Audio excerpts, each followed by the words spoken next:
খালি সিট আসতেছে, অথচ বিমানের ভাড়াটা অন্য।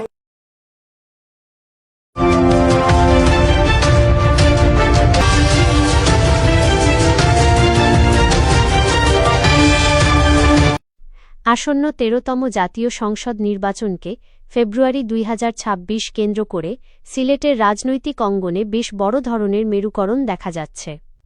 সিলেট-২ আসনের পর সিলেট-৫ কানাইঘাট জকিগঞ্জ আসনেও জামায়াতে ইসলামী তাদের প্রার্থী সরিয়ে নেওয়ার সিদ্ধান্ত নিয়েছে বলে রাজনৈতিক মহলে আলোচনা রয়েছে। এই আসনটি ছেড়ে দেওয়ার পেছনে প্রধান কিছু কারণ ও প্রেক্ষাপট নিচে তুলে ধরা হল। জোটবদ্ধ নির্বাচন ও সমঝোতা। সিলেট-৫ আসনটি ঐতিহাসিকভাবেই ইসলামপন্থী দলগুলোর জন্য একটি শক্তিশালী ঘাঁটি।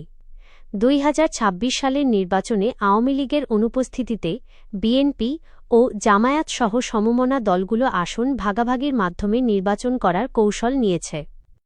ধারণা করা হচ্ছে, বৃহত্তর ঐক্যের স্বার্থে এবং ভোট ভাগাভাগি রোধ করতে জামায়াত এই আসনটি ছেড়ে দেওয়ার সিদ্ধান্ত নিয়েছে। ২. জমিয়তে উলামায়ে ইসলামের প্রভাব। সিলেট-৫ আসনে বিএনপি নেতৃত্বাধীন জোটের প্রার্থী হিসেবে জমিয়তে উলামায়ে ইসলামের কেন্দ্রীয় সভাপতি মাওলানা ওবায়দুল্লাহ ফারুককে সমর্থন দেওয়ার একটি জোরালো সম্ভাবনা তৈরি হয়েছে।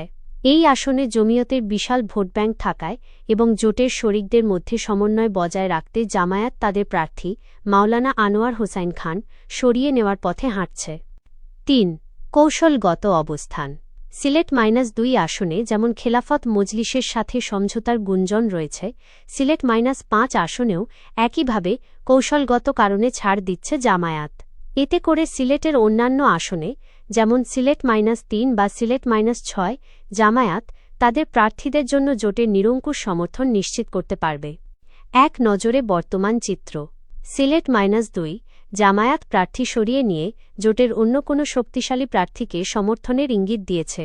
সিলেট-৫ জোটগত ঐক্য ধরে রাখতে সমমনা কোনো ইসলামপন্থী প্রার্থীর জন্য পথ ছেড়ে দিচ্ছে জামায়াত।